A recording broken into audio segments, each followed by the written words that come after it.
Let's leave the parades and the shouting to hear France's basic problems stated by a French Democrat. Here, in the office of the French Socialist Party, is Guy Mollet, leading French statesman, vigorous anti-communist and fighter for the French working man.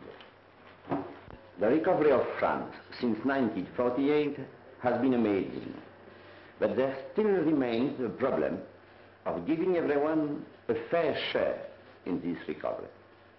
Up to now, the benefits have tended to stay near the top, and too little, if ever some, has reached the workers. This is the problem we have to solve, and for that purpose, the worker must have a voice in his unions, a voice in his own community, a voice in the government, a voice to speak for him loudly and strongly. Let's go out to where the workers live. A quarter of an hour from the smart cafes of the Champs-Élysées, but it feels like a million miles.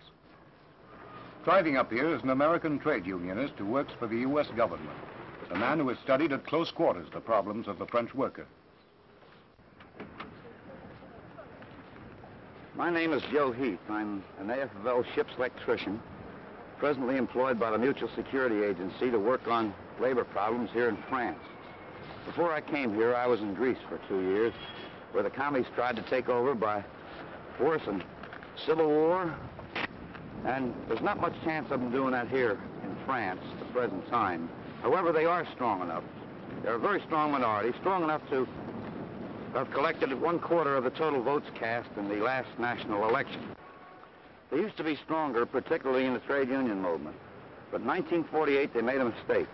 The communists, on instructions from the Common Forum, were told to sabotage the Marshall Plan. The thousands of French workers who saw hope in the Marshall Plan refused to follow them and broke away. They formed free trade unions of their own, and now, even though the communists control the biggest union in France, they cannot call a major strike on their own, and they're slowly but steadily losing ground. Even so, if you were a French worker living here in the outskirts of Paris, you'd be likely to vote communist, and you'd probably belong to a communist-dominated union. Why? Take a look around here. This is the Paris that a tourist never sees. Thousands of French workers live in slums just like these. This is the great paradox of France. In a country where production has soared beyond pre-war levels, where the basic necessities are plentiful, where the land is rich, the worker does not earn enough to lead a decent life. That is why a lot of them fall for communist promises of a new world where things will be different and better.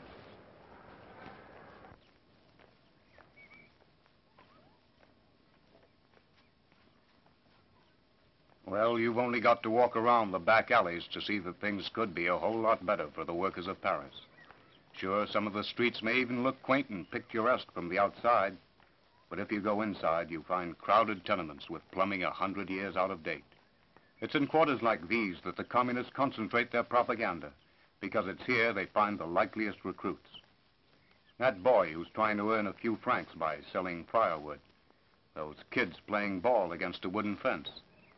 They have the party line in front of their eyes every day of their lives. Posters slapped up on the fence. Slogans scrawled on the wall.